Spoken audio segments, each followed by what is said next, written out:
Si t'es sur cette vidéo, c'est que t'as été sur une plateforme qui te permet de regarder des vidéos d'histoire, de gaming, des sketchs, podcasts ou encore plein d'autres propositions infinies. Beaucoup de vidéos sur la plateforme racontent le parcours de grandes entreprises ou encore des personnes ayant vécu des aventures incroyables, mais cette plateforme, elle a aussi une histoire. Détends-toi, prends-toi un petit truc à boire et laisse-moi te raconter l'histoire de YouTube. We started YouTube in 2005 as a contest with a simple goal to find the best video in the world. We had no idea we'd get such a great response. You've uploaded over 70 hours of footage every minute, and we've been blown away by the variety. Vous êtes un génie parce que votre boulot consiste à vous filmer. Est-ce que manger des pizzas, c'est devenu un métier ?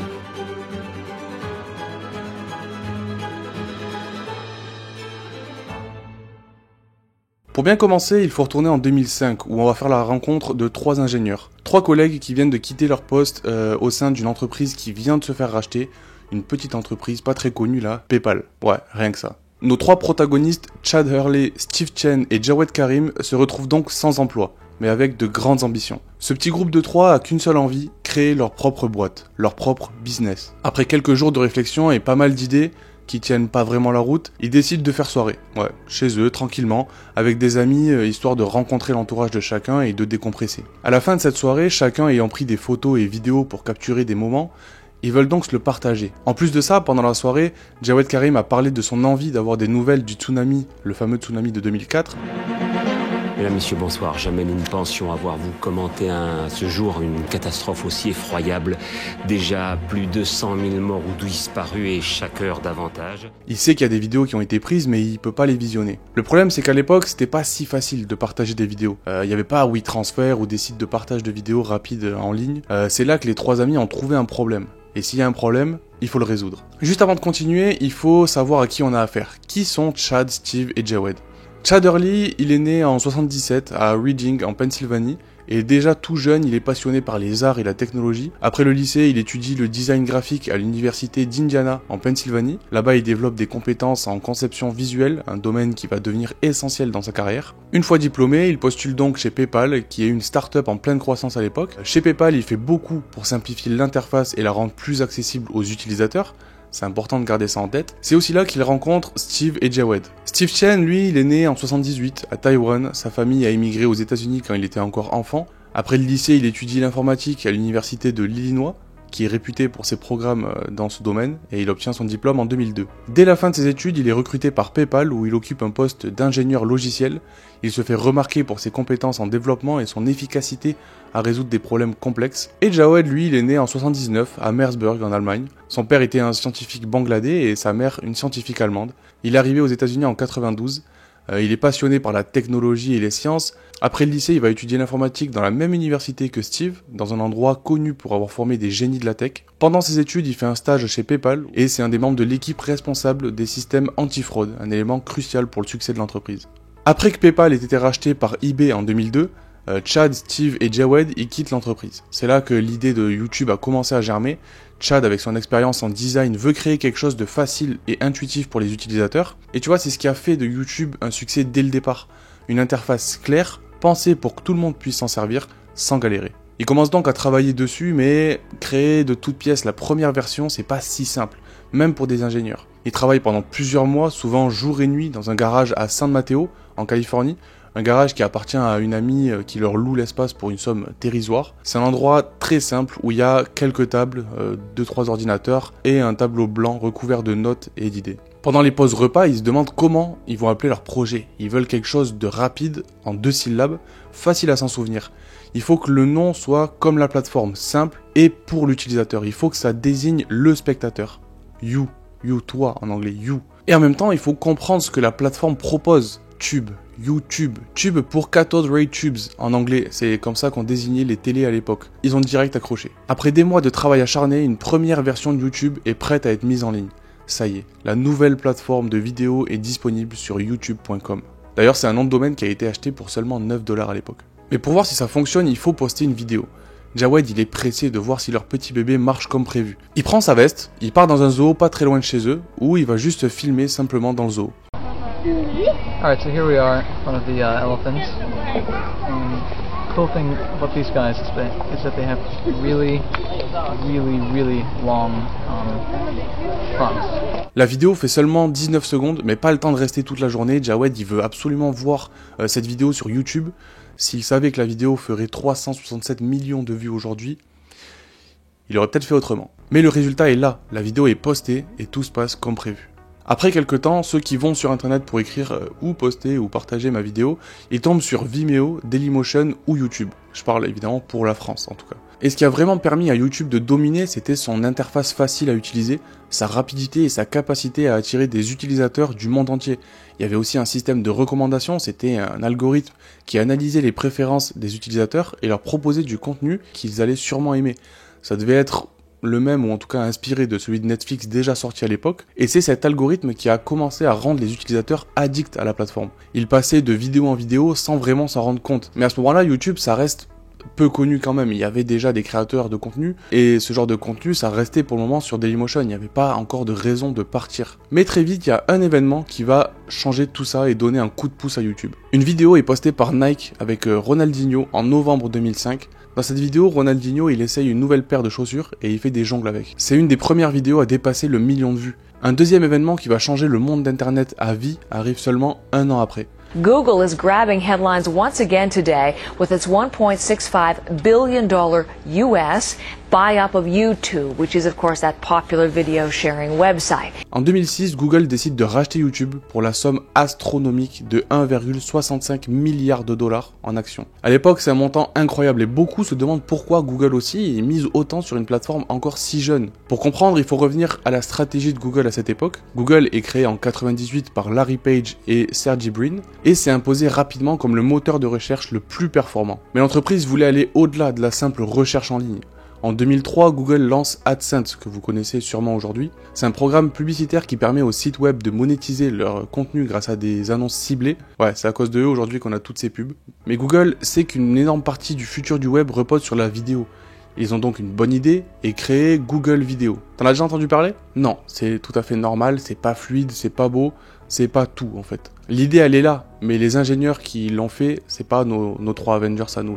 Racheter YouTube est donc un pari stratégique. L'objectif de Google est clair, associer YouTube à son écosystème et capitaliser sur le potentiel publicitaire gigantesque qu'offre la plateforme. Peu après le rachat, Google introduit donc AdSense sur YouTube, permet d'afficher des publicités directement dans les vidéos. C'est une révolution parce que ça crée un modèle économique durable, aussi bien pour YouTube que pour les créateurs. Ouais, il n'y a pas encore le nom YouTuber. Ensuite, ça va aller très vite. En 2007, Google lance le programme de partenariat YouTube. Ce programme, c'est une première dans l'histoire des plateformes en ligne. L'idée est simple, mais pourtant brillante. Permettre aux créateurs de contenu de gagner de l'argent grâce aux vues générées sur leurs vidéos. En échange, évidemment, YouTube garde une part des revenus publicitaires. Google ou YouTube avaient compris qu'ils ne pouvaient pas continuer à grandir sans encourager les créateurs à faire des vidéos. En les rémunérant, YouTube s'assure qu'ils produisent toujours plus de contenu, donc plus d'argent. Certains créateurs commencent à vivre de leur contenu, ce qui était vraiment impensable avant. En parallèle, l'infrastructure technique de YouTube explose. Google investit massivement dans les serveurs et la bande passante pour soutenir l'incroyable croissance de la plateforme. En 2010, on a atteint une étape clé de 35 heures de vidéos upload chaque minute. Je sais pas si vous vous en rendez compte, mais 35 heures de vidéos postées chaque minute. YouTube a créé un cercle vertueux. Plus les créateurs publient de vidéos, plus les utilisateurs viennent les regarder. Et plus il y a de spectateurs, plus les créateurs ont envie de produire. Du génie. Alors évidemment tout ça arrive au bon moment parce qu'on commence à voir les premiers téléphones avec de bonnes caméras, des appareils comme l'iPhone sorti en 2007, filmer et partager une vidéo ça devient trop facile. Avec Google aux commandes, YouTube s'impose comme une référence incontournable de la vidéo en ligne et cette collaboration entre les deux géants va devenir l'avenir du contenu numérique. Quand on parle de YouTube en France, impossible de ne pas évoquer des noms comme Squeezie, Cyprien ou Norman. Mais pourquoi ils se sont lancés et qu'est-ce qui les a attirés sur YouTube ? Cyprien par exemple, il n'a pas commencé sur YouTube. Lui, il était sur Dailymotion au début, d'ailleurs sous le pseudo de Monsieur Dream. Ses premières vidéos, c'était de l'humour très simple, des petits podcasts. Alors, quand je dis podcast, c'est pas ceux auxquels tu penses aujourd'hui. Aujourd'hui, un podcast, c'est plus une émission où 2 personnes discutent d'un sujet, assis dans un salon. À l'époque, un podcast, c'était juste, par exemple, Cyprien dans sa chambre qui fait des vannes ou parle de sujets bêtes du quotidien. Quand Cyprien a découvert YouTube, il a vu une opportunité de toucher un plus grand public et surtout de pouvoir se professionnaliser. Ensuite, Squeezie est arrivé en 2011. C'était un passionné de jeux vidéo et de montage. Et YouTube, c'était comme un terrain de jeu. Il peut partager ses passions avec un public qui adorait ça. Il a commencé par du commentary sur des parties en ligne. Salut à tous et à toutes, donc c'est Squeezie, on se retrouve aujourd'hui pour ma nouvelle vidéo, donc une vidéo commentée de la démo de Crysis 2. Il a fait quelques podcasts aussi, mais il va surtout rejoindre Cyprien pour devenir un duo iconique de YouTube. Et là où YouTube a vraiment changé la donne pour eux, c'est que tout était entre leurs mains. Pas besoin de passer par des studios ou des chaînes de télé. Ils écrivaient, filmaient, montaient et publiaient eux-mêmes leurs vidéos, tout seuls. Et avec le programme de partenariat, ils pouvaient en vivre. En gros, leur passion, elle s'est transformée en carrière, grâce à YouTube. Mais c'est pas si simple. Une des plus grosses difficultés à ce moment-là, au début des années 2010, c'était le combat que menaient les créateurs pour crédibiliser leur travail. C'était loin d'être aussi reconnu qu'aujourd'hui. Les gens et même les médias traditionnels, ils n'arrivaient pas à voir YouTube comme un véritable métier. C'était plus perçu comme un truc d'ado qui s'amusait à filmer des vidéos pour rigoler, quoi. Et c'est là que les créateurs comme Squeezie, Natou, Cyprien ou Norman ont dû se battre pour légitimer leur travail. Je pense que tu te souviens et je pense que tu vois où je veux en venir. Son passage chez Thierry Ardisson en 2011, il était encore au début de sa carrière. Et là, il se fait complètement ridiculiser en plein milieu à la télé, quoi. Vous êtes un génie parce que votre boulot consiste à vous filmer en train de jouer à des jeux vidéo et à le diffuser. Et les gens vous regardent jouer, et comme il y a de la pub, vous gagnez de l'argent. Vous gagnez beaucoup d'argent, vous gagnez 480 000 € par an, c'est vrai ? Je gagne beaucoup d'argent, mais ce chiffre est faux, en fait. Ardisson, avec son style bien à lui, n'a pas arrêté de se moquer de lui avec des remarques du genre « C'est quoi ton petit truc de youtubeur » ou « Est-ce que manger une pizza c'est devenu un métier ?» Alors c'est devenu un métier, donc en 2017, de regarder des jeux vidéo et de les commenter. Est-ce que manger des pizzas c'est devenu un métier ? Peut-être que ça va le devenir. C'était un peu la norme à l'époque, les gens ils avaient pas encore compris le potentiel de YouTube et ça se foutait un peu des jeunes qui faisaient des vidéos. Alors est-ce que vous avez essayé de vous filmer en faisant d'autres trucs, par exemple lire, dormir, baiser, ça marche, non ? Donc c'était difficile de se faire prendre au sérieux quand tu n'avais pas encore de grandes marques derrière toi ou une carrière bien installée. C'est que avec l'expérience et le temps que les créateurs comme Squeezie ils ont su se réinventer et que YouTube a commencé à être perçu autrement. Les gens ont fini par comprendre que c'était une plateforme sérieuse avec des créateurs capables de vivre de leur contenu et de signer des contrats avec des marques et faire carrière. Maintenant, il y a même des grandes stars qui se lancent sur YouTube, comme Cristiano Ronaldo récemment, ou juste certains qui font des apparitions, comme SCH, Sousomanes, Pierre Gasly et Charles Leclerc. Ouais, les stratégies.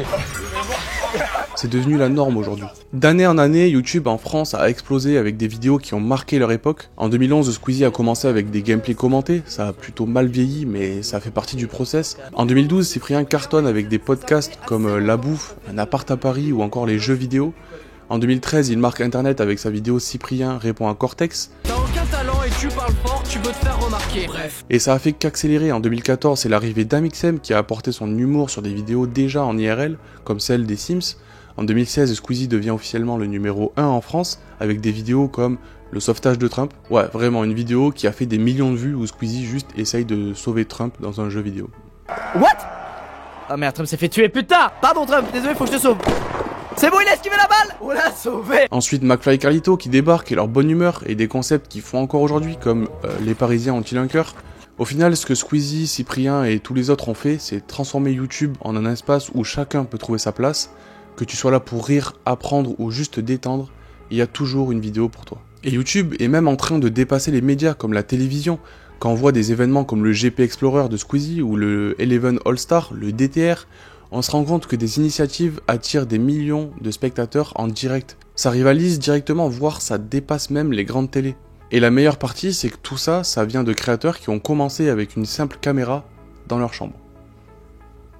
Si on parle un peu des chiffres, aujourd'hui YouTube compte plus de 2 milliards d'utilisateurs actifs par mois. Vous vous rappelez au tout début, j'ai dit que 35 heures de vidéos upload chaque minute. Aujourd'hui, environ 500 heures de vidéos sont mises en ligne chaque minute. C'est gigantesque. Mais pour terminer, YouTube c'est pas juste une question d'argent, c'est devenu une véritable culture.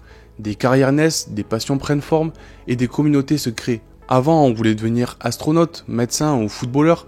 Aujourd'hui, beaucoup rêvent de devenir youtubeur. C'est un métier à part entière avec ses hauts et ses bas, mais aussi avec ses opportunités incroyables. Et beaucoup d'argent.